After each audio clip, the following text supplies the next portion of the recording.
कभी किसी संत ने आपको कोई गहरी बात कही हो और आपने बस सिर हिलाकर बात को टाल दिया हो? इस कहानी को पूरा सुनिए, क्योंकि शायद आज वही बात दोबारा कही जाएगी, लेकिन इस बार आप सिर्फ सुनेंगे नहीं, समझेंगे भी। बहुत समय पहले की बात है। हिमालय की तलहटी में बसा एक गांव था, शांत, सादा, लेकिन थोड़ा भटका हुआ। लोग पूजा करते थे, मंदिरों में दीप जलाते थे, लेकिन उनके दिलों में शांति नहीं थी। हर कोई किसी न किसी चिंता में डूबा था। खेत में नुकसान, घर में कलह, मन में बेचैनी। एक दिन खबर फैली कि एक ज्ञानी संत, स्वामी शांतिदेव, गांव में कुछ दिन रुकने वाले हैं। गांव के मंदिर में बड़ी भीड़ जमा हो गई। स्वामी जी ने सिर झुकाया और बोले, हर कोई शांति चाहता है, लेकिन कोई भी उसकी कीमत नहीं समझता। कोई भी जीवन को बदलना नहीं चाहता, बस शब्दों को सुनकर तसल्ली पा लेता है। मैं कोई चमत्कार नहीं करूंगा, लेकिन एक बात कहता हूं, जो समझेगा वो बदलेगा, जो सिर्फ सुनेगा वो फिर से रोएगा। लोगों ने तालियां बजाईं, सिर हिलाए, फिर घर चले गए।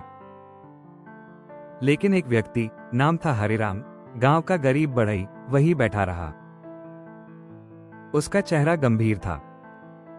अगले दिन वो स्वामी जी के पास गया और कहा, महाराज, आप ठीक कहते हैं।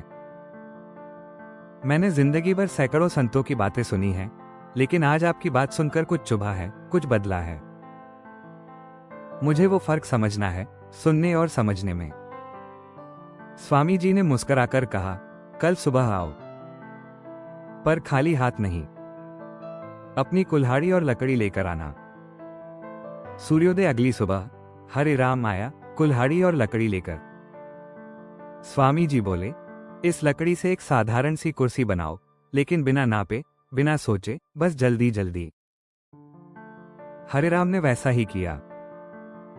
थोड़ी ही देर में कुर्सी बन गई, लेकिन वो हिल रही थी, टेढ़ी थी, बैठने लायक नहीं थी। स्वामी जी ने पूछा, अगर कोई तुमसे कहे कि कुर्सी बनाओ और तुमने बिना मापे, बिना देखे बस जल्दी में बना दी, तो दोष तुम्हारा होगा या कहने वाले का? हरिराम चुप। फिर स्वामी जी बोले, अब वही कुर्सी उसी लकड़ी से फिर से बनाओ, लेकिन हर हिस्से को मापो, सोचो, काटो और ध्यान से जोड़ो। हरिराम ने वैसा ही किया। इस बार कुर्सी सुंदर बनी, मजबूत और आरामदायक। स्वामी जी ने मुस्कुराकर कहा, बात भी ऐसी ही होती है बेटा, अगर उसे बिना समझे, जल्दी में अपना लिया, तो वो तुम्हें गिरा सकती है। लेकिन अगर तुम हर शब्द को मापकर, सोचकर अपनाओ, तो वही बात तुम्हारे जीवन को संवार सकती है। अंतिम सीख। हरिराम की आंखें भर आईं। उसने हाथ जोड़कर कहा, अब समझ आया गुरुदेव, जिंदगी में सबसे बड़ा पाप ये नहीं कि हमने गलत किया, बल्कि ये है कि हमने सही बात सुनी, लेकिन समझा नहीं। चमकता सितारा सारांश। किसी संत की बात सिर्फ सुन लेना आसान है, लेकिन उसे समझना, उस पर चलना, वहीं से बदलाव शुरू होता है।